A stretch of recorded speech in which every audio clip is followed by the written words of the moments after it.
If you've been watching my channel for a while, hopefully you should know now that I love me some classic Formula 1 history, whether that's putting new graphics onto old footage or retelling of a historic race. I absolutely love it. And I think I've come up with a pretty decent adaptation idea of their Netflix series, which could really celebrate their racing legacy, you know, from the 70s and the 80s, and retelling it to new audiences. And the show will be called Classic Drive to Survive.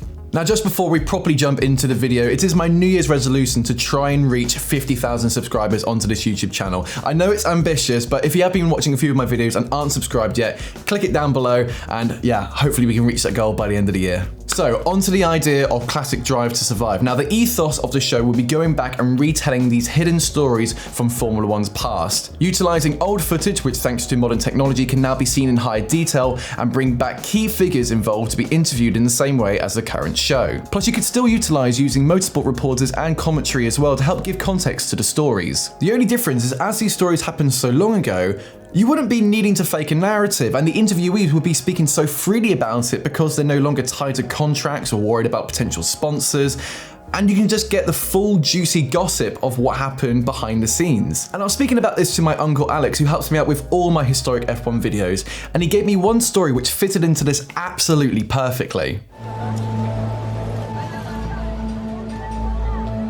The year was 1989. Alain Prost and teammate Ayrton Senna win their big championship fight, where their team McLaren couldn't control their drivers' behaviours out on track. It's all got quite serious this year. On track, the frustrations are going to be more pronounced when the fight between them is as close as it is. So I think it's game on. Midway through the season, Prost decided not to re-sign with McLaren and moved to Ferrari the following year, which for Ron Dennis, who at the time was McLaren's team principal, was not happy with. So come the 12th round, he made it very clear how he felt. And now from the Temple of Speed, Monza's national autodrome, with the best drivers in the world. I have weaknesses. Probably my biggest weakness is, you break my trust, it's over, it's irreparable. But that's just the way I am. I'm a good person to have as a friend. Not a great person to have as an enemy. Monza was terrible because I had my car, the 4 mechanics, and he had 2 cars with 40 people around him. And that was difficult to accept. But at the end, I knew that it was the end, but it was difficult. Despite the limited crew and the single car, Prost went on to win in Monza. The crowd were cheering him on, knowing that he'll be joining Ferrari next year and effectively becoming his #1 fans.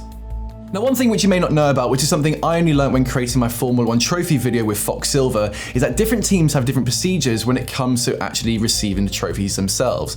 So, for example, Ferrari are of the belief that if a driver wins the race, they get to keep the original trophy and the team only keep the team trophy, and they will never order a replica of the driver's trophy.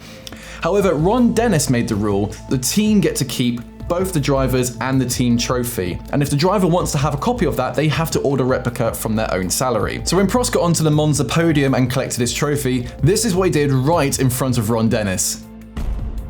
The emotion and what you can feel as a human, it's not only Formula 1 driver with the helmet. I really felt something unbelievable. I mean, when you're at Monza, winning race at Monza, and I saw the cup, and then it's it's a huge problem. I am difficult to be with, difficult to live with.